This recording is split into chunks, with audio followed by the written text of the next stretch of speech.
manajemen risiko tadi kan sadari ya Pak, sadar budaya risiko. Nah ini Pak disampaikan kemarin oleh ini Pak, Bapak Subraningrum Abarnatam ya. Jadi poin-poin pentingnya apa Pak mengenai risiko? Kalau dulu Pak kita kan mikirnya risiko kebakaran, risiko pencurian, risiko kecelakaan kerja, kemudian ada resiko terjatuh saat manjat tangga. Kita kan mikirnya dulu kan yang simpel-simpel seperti itu Pak. Sewaktu kita mengisikan manajemen risiko salah input laporan keuangan. Nah dulu kan begitu Pak. Ternyata sekarang ada yang dinamika tren industri perkebunan sawit. Jadi kita ke belakang aja ya Pak. Nah ini, jadi ini ada yang baru Pak. Ya, mitigasi risiko terkait dengan ESG. Ini dari awal juga di culture tadi, di budaya tadi disebut, di 5G disebut, kemudian ini muncul di manajemen risiko Pak.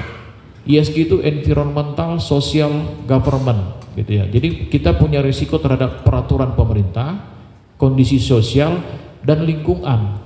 Nah untuk lingkungan risikonya apa gitu. Nah ini tadi Pak ya, environmental, social, government. Isunya Pak, mengenai dengan terkait dengan kondisi cuaca. Nah ini disebutkan juga Pak ya. Nih, pasar karbon, ya, kemudian ada peraturan EUDR, ya, kemudian juga CSPO dan RSPO. Jadi kalau untuk EUDR ini Pak, resiko bahwa penjualan sawit ke depannya tersertifikasi EUDR. Jadi kalau selama ini kan kita dengarnya kan ada premi RSPO dan ISPO, ya kan. Sekarang ada EUDR. EUDR ini Pak suatu sertifikasi yang menjamin bahwa produk yang kita jual bukan berasal dari pembukaan hutan baru.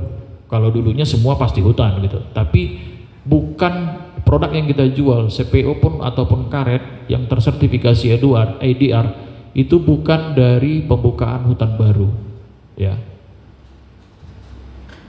Nah ini mengenai environment tadi Pak, tekanan besarnya apa Pak sekarang mengenai lingkungan?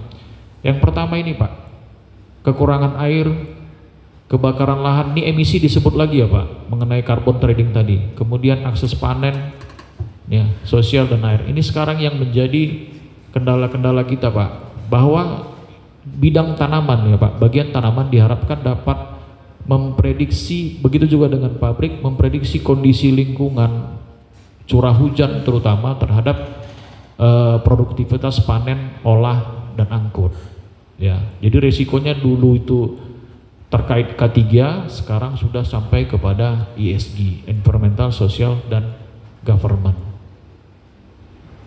Nah ini penerapan-penerapan yang Bapak bisa baca ya. Kemudian misalnya contoh sosial, K3, kondisi kerja, keluhan, kontraktor pemasok, social license, ya. Kemudian governance, ada peraturan-peraturan baru, traceability, ya, standar yang baru, ya ini yang harus kita patuhi Pak. Jadi yang 3 lensa profesional katanya saat ini yang berubah, pasar berubah, operasional berubah, dan ada sertifikasi. Ya jadi makanya mana Pak Anas ini?